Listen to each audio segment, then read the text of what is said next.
Good morning all of you. So here is today's the Hindu newspaper news analysis. और अगर आपको इस lecture की पीडीएफ चाहिए तो आप टेलीग्राम से जाके डाउनलोड कर सकते हैं। So let's start.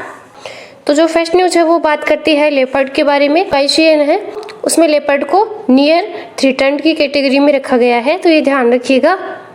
जो ये वाला ट्यूटोरियल है ये बात करता है कि इंडिया है जो अभी इम्पोर्टेंट जो ग्लोबल लेवल पर अगर बात करें पॉलिटिक्स को लेकर और जो अभी अशांति फैली हुई है वर्ल्ड में, अगर बात करें श्रीलंका की या जो यूक्रेन और रसिया का कॉन्फ्लिक्ट चल रहा है तो उसमें इंडिया क्या रोल प्ले कर सकता है, तो उसके बारे में ये एडिटोरियल है।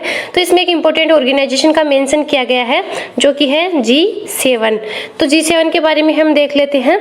इसके अलावा जो नेक्स्ट एडिटोरियल है वो बात करता है सस्टेनेबल डेवलपमेंट गोल के बारे में। जो सस्टेनेबल डेवलपमेंट गोल है वो स्टार्ट किए गए थे 2015 में और इनका टारगेट है 2030 तक का, तो ये ध्यान रखिएगा। तो जो G7 है उसमें जो कंट्रीज हैं उनमें है Germany, UK, France, Canada, US, Italy, Japan, तो ये ध्यान रखिएगा।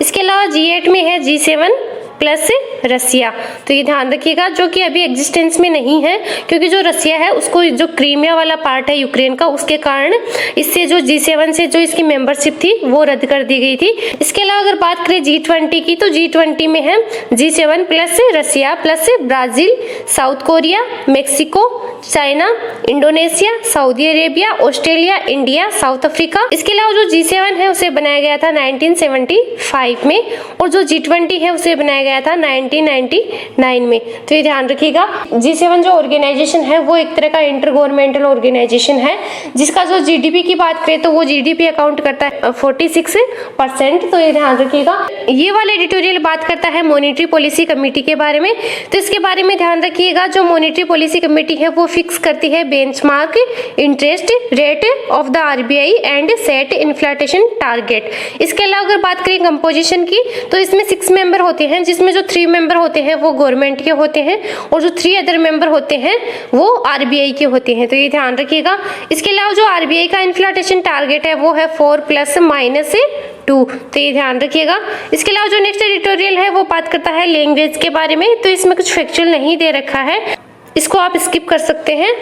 जो ये वाला एडिटोरियल है ये बात करता है कि जो रसिया के ऊपर अभी जो सैंक्शन लगाए जा रहे हैं अलग अलग तरह से, अगर बात करें यूएन की तो उसके बारे में ये एडिटोरियल है।